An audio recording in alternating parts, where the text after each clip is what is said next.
So in this truly terrifying passage from the prophet Joel, we have basically a locust swarm being described as an invading army.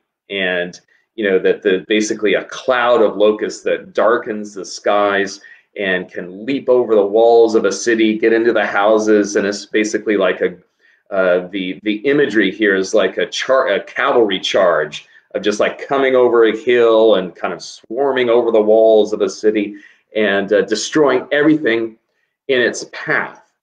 And it calls this sort of disaster a day of the Lord. And in some ways, I think we, those of us, as we endure this season of our of our lives, where the pandemic and its consequences seem to have eaten up so much of what we have counted on, right? That we can experience ourselves as being under some sort of judgment from God. And this is where the good news of Jesus is so important for us to be able to proclaim.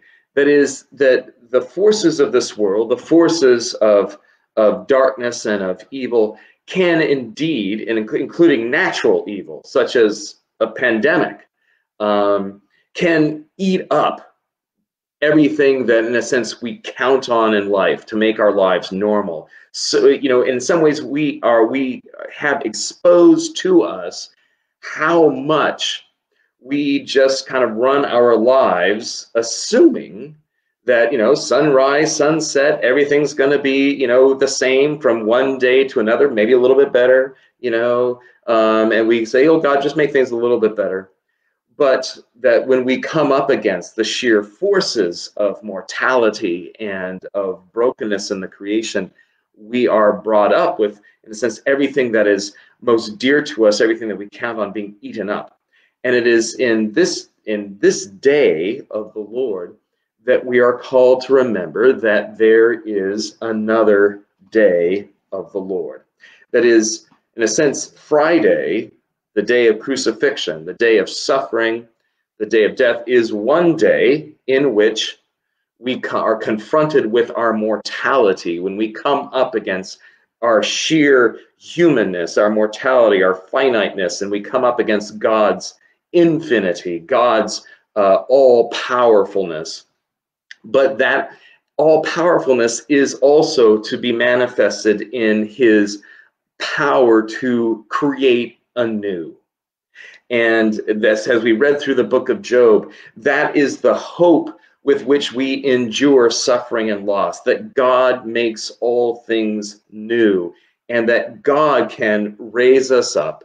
And then, in a sense, that it says that in the prophet Joel, this passage from the prophet Joel says, everything before the locust looks like the Garden of Eden, and everything after the swarm passes looks like it's been burned with fire. There's just a charred wreck. And some ways we can feel that about our lives, as kind of, we just feel like, just catastrophe has come through our lives through the loss of a job, or through a diagnosis, or through relationship losses, and that, hey, everything was wonderful before and now it's just a charred field.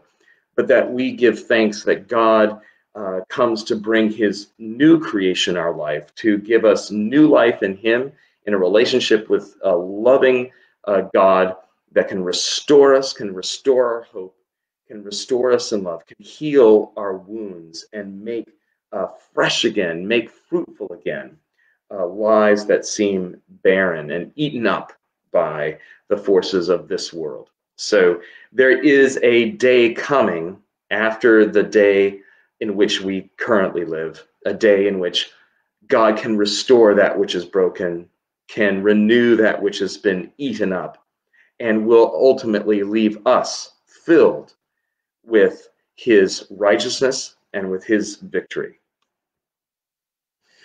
A reading from the prophet Joel. Alas for the day of the Lord is near, and has destruction from the Almighty it comes. Is not the food cut off before our eyes, joy and gladness from the house of our God? The seed shrivels under the clods. The storehouses are desolate. The granaries are ruined because the grain has failed. How the animals groan! The herds of cattle wander about because there is no pasture for them. Even the flocks of sheep are dazed. To you, O Lord, I cry, for fire has devoured the pastures of the wilderness, and flames have burned all the trees of the field. Even the wild animals cry to you because the watercourses are dried up, and the fire has devoured the pastures of the wilderness. Blow the trumpet in Zion, sound the alarm on my holy mountain. Let all the inhabitants of the land tremble, for the day of the Lord is coming. It is near, a day of darkness and gloom, a day of clouds and thick darkness. Like blackness spread upon the mountains, a great and powerful army comes. Their like has never been from of old, nor will be again after them in ages to come.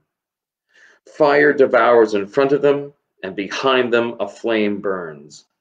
Before them the land is like the Garden of Eden, but after them a desolate wilderness, and nothing escapes them. They have the appearance of horses, and like war horses they charge. As with the rumbling of chariots, they leap on the tops of the mountains, like the crackling of a flame of fire devouring the stubble, like a powerful army drawn up for battle. Before them peoples are in anguish, all faces grow pale. Like warriors they charge, like soldiers they scale the wall. Each keeps to its own course. They do not swerve from their paths. They do not jostle one another. Each keeps to its own track. They burst through the weapons and are not halted. They leap upon the city.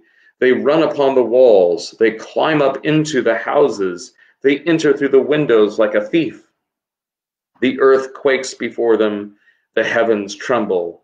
The sun and the moon are darkened, and the stars withdraw their shining. The Lord utters his voice at the head of his army. How vast is his host! Numberless are those who obey his command. Truly the day of the Lord is great, terrible indeed. Who can endure it? The word of the Lord. Thanks be to God.